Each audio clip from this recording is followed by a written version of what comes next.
I done raised this hell.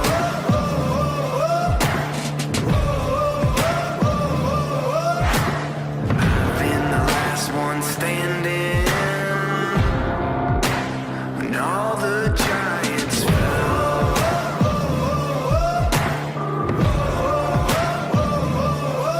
I won't shiver, I won't shake.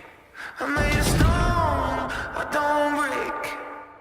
Start me up, open my eyes, turn me loose and you'll see why. I was born ready. I was born ready. Staring at the pressure now, I won't quit, not backing down. I was born ready. I was born ready. Hello everyone and welcome to the Daytona Cup Series Race Hub. And I'm here with my buddy Rocket, and we are going to say some topics. We're going to talk about some topics that are currently rising in the Daytona Cup Series. So, our first topic is our reactions from this last race. So, what did you think about that last race, Rocket? Well, honestly, I felt like it was a Torah-dominated race throughout the most part. I mean, Andrew and Frankie really dominated the race, with Frankie leading 30 out of 35 laps, and it looked like it was going to be another predictable race. But then, as soon as Cornita got that big jump with 5 to go, got in front of him, and then Frankie got left out to dry, the whole race changed. We saw like 4 different lead changes in the final 4 laps. It was all crazy. We saw Sticker Man get up there, then we saw Bowler, then we saw the huge wreck, which was crazy, and then we saw Butter and Patriots wreck into the line, and Butter won to get in, which is a very clutch win. So it was a very good race. That was a great race overall, and to be honest, over the 3 seasons I've commentated for this league, that was probably the craziest race I've ever commentated. I absolutely loved it. Very entertaining in the last 5 laps. And now let's go on to our next. Yeah, great finish overall. That was even though like we didn't really focus on the finish, we focused on who was leading the whole time. And then when Butter and Patriots wrecked the line, that was a faux finish. That was crazy. All right, next question. So this is the 3rd season in a row Butter has won race 5 to clinch his spot into the chase. What do you think about that? That's a pretty crazy achievement. Well, I think that is a very impressive statistic, like we've seen in the real-life NASCAR, something like how Kyle Larson won 3 Michigan races in a row, something like that. That is just so tough to do with so many cars in the field, and especially the last race before the chase to get in the chase. That is a very impressive statistic, in my opinion. Yeah, I agree with that. And Butter is very clutch, and that was one clutch move by him for those last 3 seasons. However, even though he's been clutch during the regular season, he has not won a championship yet. So, can he win one this season? We'll see what happens. Don't forget, Frankie's also won 3 in a row. Butter's clearly good at race 5, but we need to see if he'll be good at race 6 and 7. I don't think he's won any other races other than race 5, so I'm not sure. He's gonna need to be good. He's gonna need to be good in these 2 chase races if he wants a shot. You need to be not good. You need to be perfect in these final 2 races to have a shot at the title with this competitive field. Yep. And Butter might be able to do it. Okay, now our next topic is our points after race 5. Really interesting here. So, with the points is our statistician Rocket. Alright, so obviously Frankie, Joey, and Butter are all in with their wins, and then Andrew was in on points, so is Ray Hall and Cornita. They were easily coming in. And then, so what we were watching throughout the race is how Tripp, Patriots, Lambo, and Brad were all close, kind of close in points, and everyone else was in a must-win. Brad, who finished 3rd, he will take the 7th chase spot, and Lambo by 8 points over Jason Marshall in the number 48 Lowe's Chevrolet will get in the final chase spot. Patriots only missed the chase by about maybe half a car length on Butter, because if he would have beat Butter to the line, then Lambo would have been in anyway, and Patriots would have been in. But since we got that new winner, that kicked Patriots out. So that's a really interesting point, and that brings us right into our next category, which is the 8 chasers and who we think will win the championship. So, who do you guys think will win the championship? Rocket, you're first. And say why you think he'll win the championship.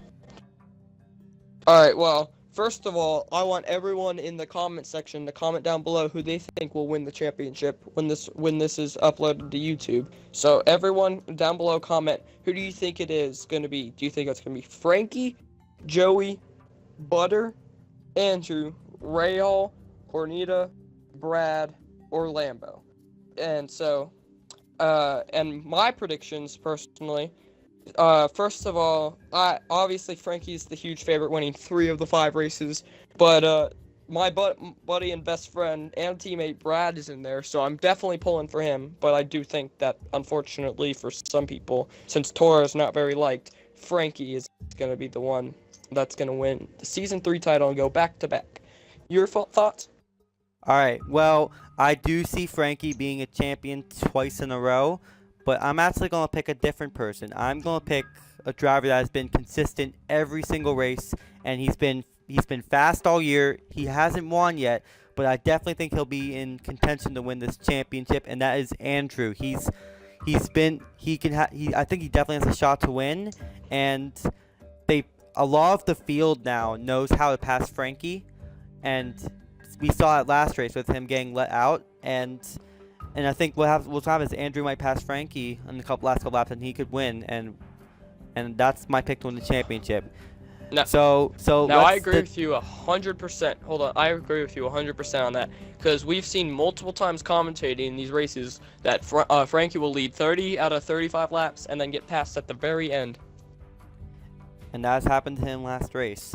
And going with that point of that, everyone make sure you comment on YouTube who you think will win the championship, and we will see in 2 weeks who that will be. And now on to our last topic. So as you may know, in these races we mentioned tour drivers a lot, and that includes Frankie, Andrew, Deductive, and Rahal, and a lot more. And they seem to be really dominant over these past couple of weeks, and this season and last season. So what do you think about these tour drivers dominating the race and then everyone rebelling against it? What do you think about that?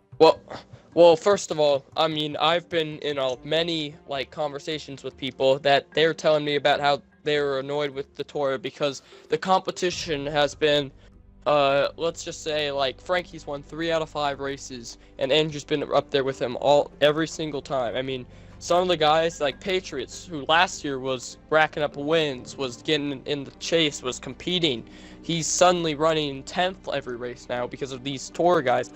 And it's not the tour guys' fault. They're just here to win the race. But I mean, it's gotten people a little annoyed, and they're definitely rebelling against them. As we saw Joey today, who not only took out Andrew and caused a big pileup, he then took out Frankie when he was out of line there on the outside lane. Alright, that's an interesting point. And another point with the tour drivers is that a lot of these other drivers are retiring from this league. That includes Blitz, Patriots, Rahal, who is a tour driver, and some others, GGR Boy as well. They're all retiring. I'm not sure if it's because of the tour drivers, but because these tour drivers are dominating these races, a lot of people want to leave this series. I'm not sure why, but we'll see how this goes on later on in the series.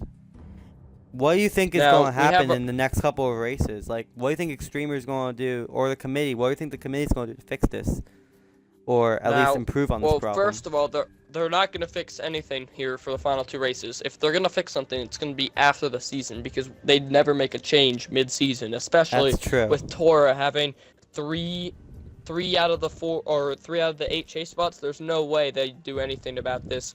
So they're going to definitely wait, and then we'll see because obviously people have been complaining about it, so we'll see if Extremer decides they want to get tour drivers out, they want to limit something, or if they just want to keep doing it how it is, because who knows? I mean, we have our favorites like Frankie, we have Joey who's won, we have Andrew, we have Butter with the clutch win. And then we have but we also have our share of underdogs. I mean, Rahal's a tour driver, but he's certainly not ran up front. We have Lambo, Brad, Cornita. So this is actually going to be a really interesting chase, and can't wait to watch the final 2 races. Can you, Closer?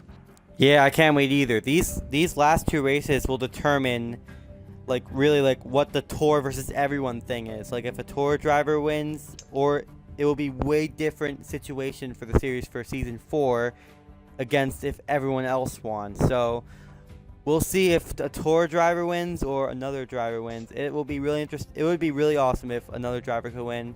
But at the same time, I respect all drivers equally. So as long as it's exciting, I will be excited for these last two races. So the last thing I want to say is that even though this is not a topic, I want to just say how Frankie won last season's title. He's looking to go back to back, and we also have Butter, who finished third, was only 1 point behind Frankie at the end of the season. But everyone else is new to the chase. They don't know what the chase feels like. They don't know the intensity that comes with the chase. So it's going to be very interesting here in these two races. And the best part about this chase, with only two races, you have to race good every single lap of both races. You can't slip up. You have to have a good top 3 finish both times. Frankie did finish. No, Frankie got second in the first race last year, and then he got 7th in the second race, but he tied with Jacob to win the championship because he had a win. So even though Frankie got 7th, he still got the championship. So you don't know if you're going to win the championship or not, but you have to go for the win. Frankie's been dominant all season. He knows how to go for the win. Joey knows how to win. Butter knows how to win. And we got to see if these other drivers can win. And the thing is, with Jacob, he got 6th place in the first race. When you get 6th place in the first race, you're thinking you're likely done in the chase. I mean, it's a good run and all, but there's only 2 races. And there's several guys that are chasers in front of you that are obviously gonna win or get second or something. So you're thinking you're done. But the beauty about this is he finished 6th in the first race and tied in points. That's why you need to go for every position on every single lap. Every position matters. If you're running 8th place and you're going for 7th, you think, why bother? Well, who knows? Maybe that's the extra point you need to get yourself a championship in the Daytona Cup Series, one of the hardest leagues to win a title in. All right, and these were some great points made, and we will see you next week for race 6, which is the beginning of the chase.